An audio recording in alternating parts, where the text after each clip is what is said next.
രാവിലെ 4 മണിക്ക് എണീച്ചിട്ട് ഞാൻ ട്രിവാൻഡ്രത്താണ്. ഗോട്ട് പോയി കണ്ടു. നമ്മളെ അരുൺ ബ്രോയും സമീർ ബ്രോയും കൂടി ഇന്നലെ ടിക്കറ്റ് സെറ്റാക്കി തന്നു.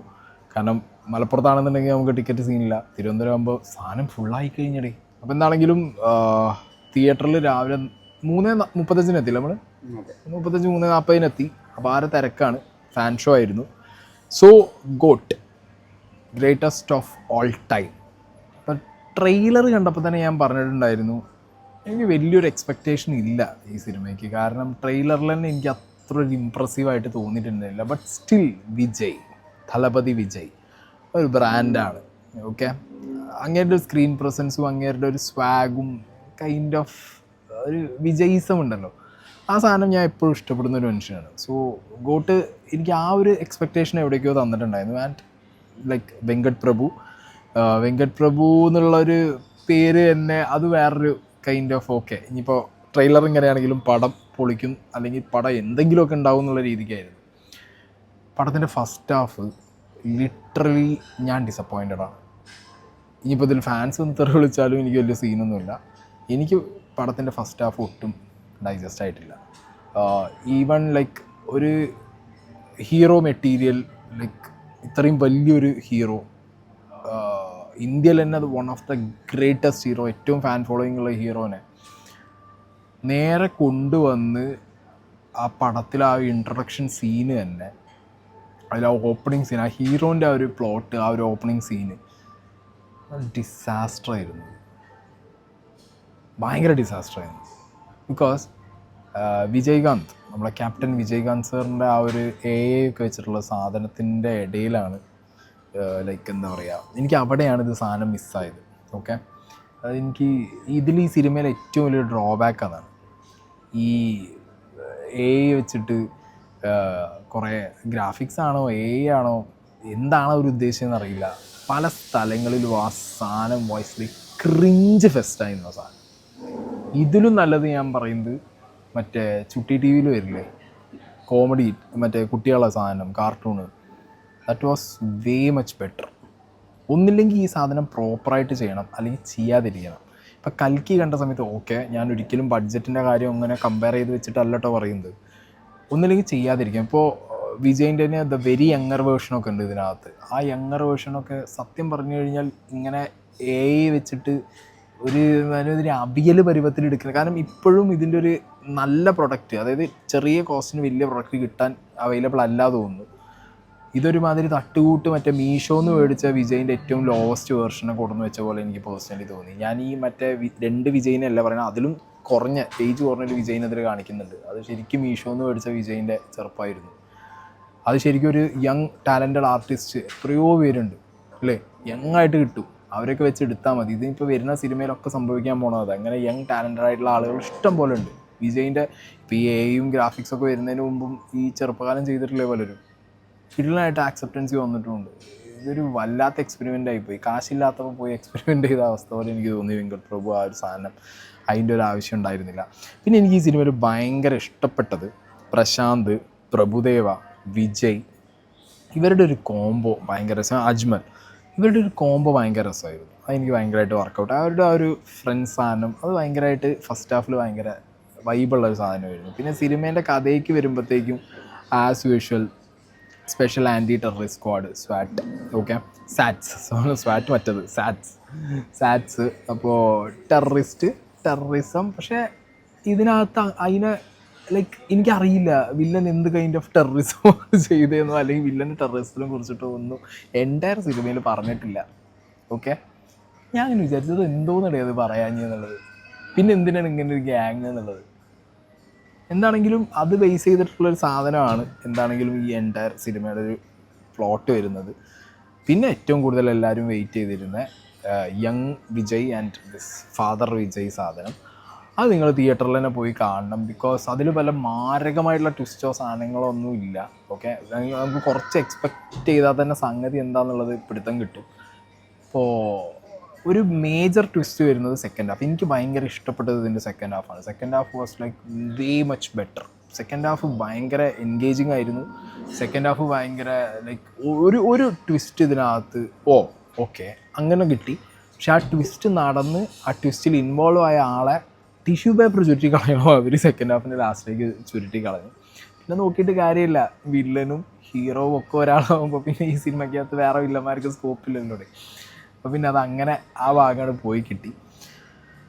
അങ്ങനെ അച്ഛൻ പാസം, കുറച്ച് അമ്മ പാസം, ഫ്രണ്ട്സ് തമ്മിലുള്ള പാസം, പിന്നെ രക്ഷകൻ, ഓബ്വിയസ്ലി രക്ഷകൻ ഫാക്ടേഴ്സ്, ഇതെല്ലാം കൂടിയുള്ള ഒരു റെഗുലർ സാധനം തന്നെയാണ്. പിന്നെ ഇതിൻ്റെ ഇടയ്ക്കാണ് ക്ലോണിങ് വന്നത്. ക്ലോണിങ് ഒക്കെ ഇതൊക്കെ എന്തിനാണ് ക്ലോണിങ് ഒക്കെ വെച്ചതെന്ന് എനിക്കറിയാൻ പാടില്ല. നിങ്ങളിതൊക്കെ തിയേറ്ററിൽ കണ്ടോ? ഇത് എവിടെ എന്താണെന്നൊന്നും ഞാൻ പറയുന്നില്ല. വേറെ സാധനമായിരുന്നു അതൊക്കെ. സെക്കൻഡ് ഹാഫ് എനിക്ക് ഭയങ്കര കൺവിൻസിങ് ആയി. സെക്കൻഡ് ഹാഫ് എനിക്ക് നല്ല അത്യാവശ്യം ഫസ്റ്റ് ഹാഫിനെ കമ്പയർ ചെയ്യുമ്പോൾ വളരെ എൻഗേജിങ് ആയിട്ട് എനിക്ക് സെക്കൻഡ് ഹാഫ് ഫീൽ ചെയ്തിട്ടുണ്ടായിരുന്നു. പിന്നെ അതിലെ പെർഫോമൻസുകൾ പറയുമ്പോൾ വിജയുടെ ഒരു പെർട്ടിക്കുലർ സീനുണ്ട്. ഓക്കെ, ആ സീൻ അതിൻ്റെ ട്വിസ്റ്റാണ്. ആ സീന് ഞാനത് പറയുന്നില്ല, പക്ഷെ അതിലൊരു ഇമോഷണൽ സാധനമാണ്. അതങ്ങനെ ഡെലിവർ ചെയ്തത് ഒരു രക്ഷയുണ്ടായിരുന്നില്ല. വമ്പൻ സാധനം. അതായത് നമുക്ക് ഫീലാവും ആ സാധനം, ആ പെയിന് ഫീലാവും. അത് കിടിലനായിരുന്നു ആ സാധനം. അതിനുശേഷം എനിക്ക് ഈ വിജയുടെ യങ്ങർ വേർഷൻ, അച്ഛൻ വേർഷനല്ല, യങ്ങർ വേർഷൻ എപ്പോഴും നമ്മൾ അമൽ ഡേവിസ്, പ്രേമലുല അമൽ ഡേവിസ് എന്ന് പറഞ്ഞിട്ട് കളിയാക്കിയിട്ടൊക്കെ കുറേ ട്രോളും സാധനങ്ങളുണ്ടായിരുന്നു. പക്ഷെ അത് ഇതിൽ കിടിലനായിരുന്നു. ഉള്ള കാര്യം പറയുന്നത്, സ്ക്രീനിൽ കാണുമ്പോഴൊന്നും എവിടെ ഒരു ഒറ്റ സ്ഥലത്ത് പോലും എനിക്കത് മോശമായിട്ട് തോന്നിയില്ല. എനിക്ക് ആ വിജയുടെ യങ് സാധനം അതെനിക്ക് ഭയങ്കരമായിട്ട് വർക്ക് ചെയ്യും. ഞാൻ പറയുന്നത് ഭയങ്കര യങ്ങായിട്ടുള്ളതല്ല. ഇതിലൊരു 3 സാധനം കാണിക്കുന്നുണ്ട്, അതിൽ 3-4 സാധനം കാണിക്കുന്നുണ്ട്.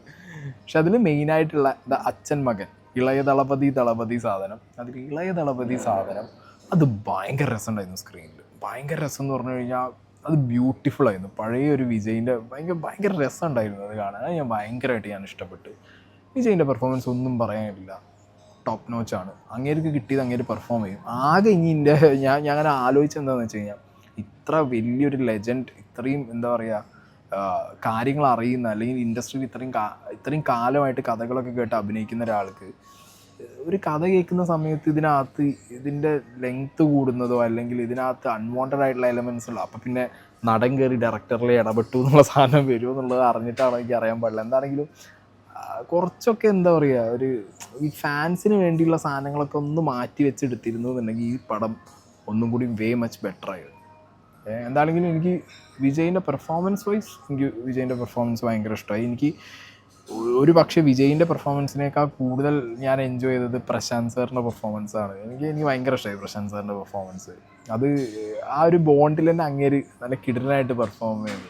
പിന്നെ പ്രഭുദേവ അടിപൊളി. പ്രഭുദേവയും വിജയും കൂടിയുള്ളൊരു ഡാൻസിൻ്റെ സാധനം ഉണ്ടായിരുന്നു. പാട്ടുകൾ അട്ടർ ശോകം പാട്ട്.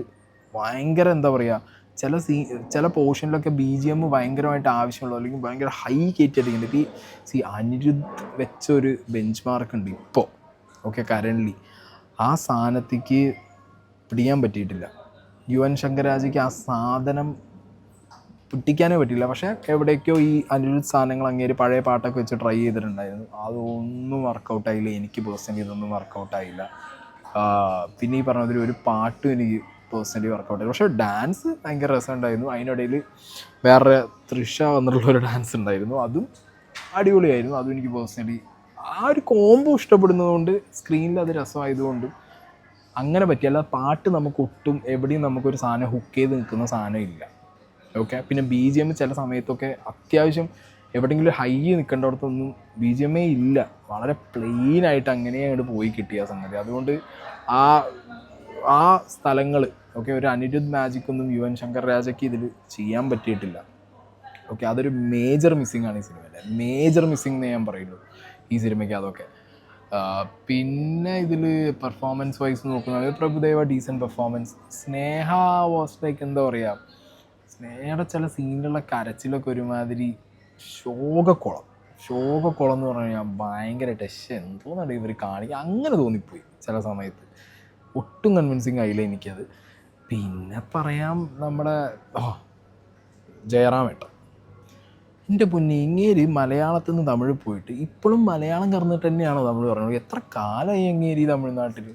ഇപ്പോഴും നമുക്ക് ആ ഒരു ഫീല് കിട്ടുകയാണ് ഇങ്ങനെ സംസാരത്തിൽ. ഒരു പ്രോപ്പർ ഒരു തമിഴ് ആക്ടർ ഡെലിവർ ചെയ്യുന്നൊരു സാധനം ഉണ്ടല്ലോ, അതും ഇനി ഇങ്ങനെ കൊണ്ട് ഇങ്ങനെ പറയിപ്പിക്കുന്നതാണ്. ഒരു മലയാളി ടച്ചുള്ള തമിഴ് എന്നുള്ള രീതിക്കാണോ ഒരു സിനിമയിലും ഇങ്ങനെ അത് പറഞ്ഞ് ഡെലിവറി ചെയ്യിപ്പിക്കുന്നതാണോ എന്ന് എനിക്കറിയാൻ പാടില്ല. അങ്ങേര് ഇതിലും ഡയലോഗ് ഡെലിവറിക്കകത്ത് ആ ഒരു സാധനം കരുതി കൂട്ടി വെക്കുന്ന പോലുള്ളൊരു സംഗതിയൊക്കെ തോന്നി. എനിക്കത് ഒരു സുഖം തോന്നിയില്ല സത്യത്തിൽ. ഇതിനിടയിലുള്ള കുറച്ച് നമ്മളെ പുണ്യം സെൽവത്തിലൊക്കെ അങ്ങേര് കിടനായിരുന്നു. അപ്പം അങ്ങേർക്ക് പറ്റും, ചെയ്യാൻ പറ്റും. പക്ഷേ ഇനിയിപ്പോൾ അങ്ങേരെ കൊണ്ട് ഇത് സിനിമയ്ക്ക് ഇതാണ് ആവശ്യം എന്ന് പറഞ്ഞ് ജയിക്കുന്നതാണോ എന്ന് അറിയാൻ പാടില്ലല്ലോ. എന്താണെങ്കിൽ അങ്ങേർക്ക് എനിക്ക് അത്ര ഒരു ലൈക്ക് ഒരു ഭയങ്കര ഒരു ഓക്കെ പെർഫോമൻസേ തോന്നിയുള്ളൂ. പിന്നെ പ്രേംജി സത്യം പറഞ്ഞു കഴിഞ്ഞാൽ പ്രേംജി ഈ സിനിമയിൽ എന്തിനാണ് കൊണ്ടുവന്നതെന്ന് എനിക്ക് മനസ്സിലായി. പ്രേംജി മങ്കാത്ത എന്നൊക്കെ പറയുമ്പോഴത്തേക്കും നമുക്ക് വേറെ സാധനമായിരുന്നു. ഇതിനകത്തൊക്കെ കുറേ റെഫറൻസ് ഉണ്ട് ഇതിനകത്ത്. കുറേ സാധനങ്ങൾ, കുറേ സിനിമേൻ്റെ സാധനങ്ങളൊക്കെ മറ്റേ വിജയ് ആ തിയേറ്ററിൽ ഇങ്ങനെ നിന്നില്ല, ആ സാധനമൊക്കെ കൊടുത്തിട്ടുണ്ട്. പക്ഷെ അതിനൊന്നും തിയേറ്ററിൽ ഒരു ക്ലാപ്സും ഇല്ല. ആളുകൾക്കത് ഫാൻ ഷോയ്ക്ക് വരെ ആളുകൾക്ക് പല സാധനങ്ങളും മനസ്സിലായിട്ടില്ല. ബിക്കോസ് സ്ക്രീനിൽ അതിന് ഇത്ര സമയമാണ് കിട്ടുന്നത്, ഇത്ര സമയം ടപ്പേന്ന് പറഞ്ഞിട്ട് അങ്ങനത്തെ എലമെൻറ്റുകളൊക്കെ പോയി സ്ക്രീനിൽ. അത് ഇപ്പോൾ ഈ മങ്കാത്തതിൻ്റെ സാധനമൊക്കെ ഇങ്ങനെ മറ്റേ ഇതിനകത്ത് പിടിച്ചു, ട്രെയിലറിനകത്ത് വെച്ചുകൊണ്ട് തിയേറ്ററിനകത്ത് സാധനം ആളുകൾക്ക് കിട്ടിയെന്നേ ഉള്ളൂ. അങ്ങനെ കുറേ സാധനങ്ങൾ പെട്ടെന്ന് പോകുന്നതുകൊണ്ട് ഫാൻസ് വരെ എൻഗേജ്ഡ് ആകുന്നില്ല തിയേറ്ററിനകത്ത്. അതാണ് അതിൻ്റെ ഒരു ഫാക്ട്. ഞാൻ കണ്ട തിയേറ്ററിനകത്ത് ഫാൻസ് അതിലൊന്നും എൻഗേജ്ഡ് ആയിട്ടില്ല. പിന്നെ കുറച്ചെങ്കിലും ഒരു ചിരി വന്നതും ഒരു സാധനം വന്നത് യോഗി ബാബുവിൻ്റെ കുറച്ച് സീനുകളാണ്. യോഗി ബാബുവിൻ്റെ സീനുകൾ വാസ് ലൈക്ക് ഗുഡ്. യോഗി ബാബു എന്താണെന്നുണ്ടെങ്കിലും അത് കൃത്യമായി ചെയ്തിട്ടുണ്ട്. അങ്ങേരെ പാർട്ട് അങ്ങേര് എന്താണോ അങ്ങേര് ആവശ്യമുള്ളത് അത് അങ്ങേര് കൃത്യമായി ഡെലിവർ ചെയ്തിട്ട് പോകുന്നുണ്ട്. അപ്പോൾ എന്താണെങ്കിലും ഒരു ഫുൾ കംപ്ലീറ്റ് ടോട്ടൽ നോക്കിക്കഴിഞ്ഞ് കഴിഞ്ഞാൽ ഗോട്ട് ടു ബി ഹോണസ്റ്റ് ഞാൻ പറയാം, ഈവൻ ഫാൻസിനാണെന്നുണ്ടെങ്കിലും ഡിസപ്പോയിൻറ്റഡ് ആവും. ഓക്കെ, ആവറേജ് എന്ന് എനിക്ക് പറയാനുള്ളൂ. ഫാൻസ് ആണെങ്കിലും മെജോറിറ്റി ഫാൻസ് ചിലപ്പോൾ വിജയ് മൂവി എന്ന് പറഞ്ഞാൽ ആഹ്ലാദിച്ചാലും വേറൊരു പാർട്ട് ജെന്യുവിനായിട്ട് വിജയ് സിനിമകളെ ഭയങ്കരമായിട്ട് ഇഷ്ടപ്പെട്ട് വിജയ് ദ ബ്രാൻഡ് എന്ന് പറഞ്ഞാൽ ഇഷ്ടപ്പെടുന്നവരുണ്ടാവും. സിനിമ വിജയ് ദ ബ്രാൻഡ് എന്നൊക്കെ പറഞ്ഞിട്ട് അവർക്ക് എനിക്ക് ഒരു ആവറേജ് എന്ന് പറഞ്ഞാൽ അത് ഡിസപ്പോയിൻ്റ് ആണ്. കാരണം വിജയ് എന്ന് നമ്മൾ ഇതാണ് പ്രതീക്ഷിക്കുന്നത്, ഈ ലെവൽ സാധനമാണ് പ്രതീക്ഷിക്കുന്നത്. പിന്നെ വെങ്കട് പ്രഭു, വിജയ്, പ്രഭുദേവ, പ്രശാന്ത് സർ, ജയറാം എല്ലാതും കൂടിയും വരുന്ന സമയത്ത് തന്നെ ഇതൊരു പിന്നെ ഈ പറഞ്ഞ പല രീതിയിലുള്ള തിയറീസ് ഈ സിനിമയ്ക്ക് വന്നിട്ടുണ്ടല്ലോ. ടൈം ലൂപ്പ്, മറ്റേ ടൈം ട്രാവൽ, കുറേ സാധനങ്ങൾ വന്നിട്ടുണ്ടായിരുന്നു.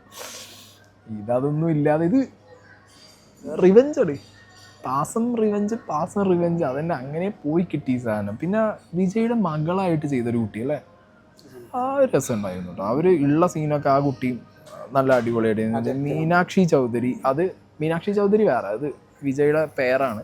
അവർക്ക് അങ്ങനെ പ്രത്യേകിച്ച് അത്യാവശ്യം റോളുകൾ ഉള്ളതായിട്ട് തോന്നിയില്ല എനിക്ക്. പക്ഷെ ആ വിജയുടെ മകളായിട്ട് ചെയ്ത കുട്ടി എനിക്ക് തോന്നുന്നു ഇനിയും കുറേ ചാൻസസ് ഇതിന് മുമ്പ് അഭിനയിച്ചിട്ടുണ്ടോ അവർ, എനിക്ക് അറിയാൻ പാടില്ല, ഞാൻ അത്ര ശ്രദ്ധിച്ചിട്ടില്ല. ഇതിൽ ഒരു ഭയങ്കര അടിപൊളിയായിരുന്നു, ആ കുട്ടി ഉള്ള സീനൊക്കെ സെറ്റാണ്. അപ്പോൾ ഇതാണ് ഗോട്ട് എന്ന് പറയുന്നത്. 4 മണിക്ക് പോയി കണ്ടു. ഞാൻ പറഞ്ഞു എനിക്ക് ആവറേജാണ് ഗോട്ട്.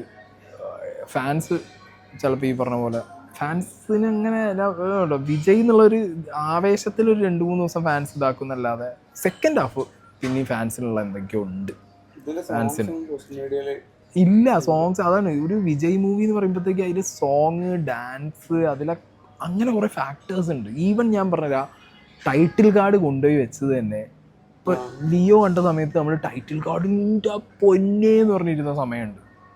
ഇത് ടൈറ്റിൽ കാർഡ് വന്നപ്പോഴൊക്കെ ആൾക്കാർ ഇങ്ങനെ ഇരിക്കുന്നത്, അതായത് ഒരാവശ്യമില്ല അതൊരു സ്ഥലത്ത് കൊണ്ടുപോയി ടൈറ്റിൽ കാർഡ് വെച്ചത്.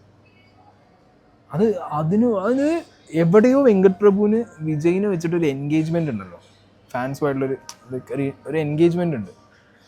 ആ സാധനം വർക്കൗട്ടായിട്ടില്ല എവിടെയോ, അത് മിസ്സിങ് ആണ്. അത് മിസ്സിങ് ആവാനുള്ള മേജർ റീസൺ എന്ന് പറയുന്നത് മിസ്പ്ലേസ്മെൻറ്റാണ്. പല സാധനങ്ങളും പല എലമെൻറ്റുകളും ഉണ്ട് കുറച്ച്, പക്ഷെ അതൊക്കെ അവിടെ ഇവിടെയും വെച്ചിട്ട് പോയി.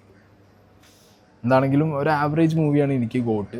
ഈ ഫാൻസ് വന്ന് എത്ര തെറി വിളിച്ചാലും ഐ ഡോണ്ട് കെയർ. എനിക്കൊരു ആവറേജ് മൂവി. ഞാൻ പറഞ്ഞല്ലോ, I personally expect a lot better സാധനം. ഓക്കെ, ബിക്കോസ് ആ ഒരു ബെഞ്ച് മാർക്കാണ് ആ ഒരു നടനും ആ ഒരു like Vijay cinema universe create ചെയ്ത് വെച്ചിട്ടുള്ളത്. ഞാൻ അങ്ങനെ തന്നെ പറയും, വിജയ് സിനിമ യൂണിവേഴ്സ് ക്രിയേറ്റ് ചെയ്ത് വെച്ചിട്ടുള്ളത്. പിന്നെ ഇപ്പോൾ അറിയാലോ, പൊളിറ്റിക്സ് അങ്ങേരുടെ സിനിമകളുടെ എണ്ണം കുറയും, ചിലപ്പോൾ നിർത്തും എന്ന് പറയുന്നുണ്ട്. സോ നിർത്തുകയാണെങ്കിൽ മച്ച് ബെറ്റർ ഒരു ഗുഡ് നോട്ടിൽ എൻഡ് ചെയ്യുക. ഇനി ഇല്ല കുറച്ച് സിനിമകളാണ് ചെയ്യണമെന്നുണ്ടെങ്കിൽ അത് ഏറ്റവും ചൂസി ആയിട്ട് ചെയ്യുക. അങ്ങനെയാണല്ലോ.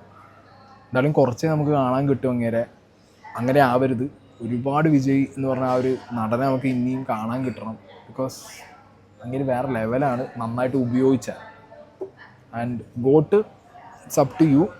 എനിക്കൊരു ആവറേജ് ആണ്. അപ്പോൾ ബാക്കി നിങ്ങൾ കണ്ടിട്ട് നിങ്ങൾ കമൻറ്റ് ചെയ്യും. ഓക്കെ.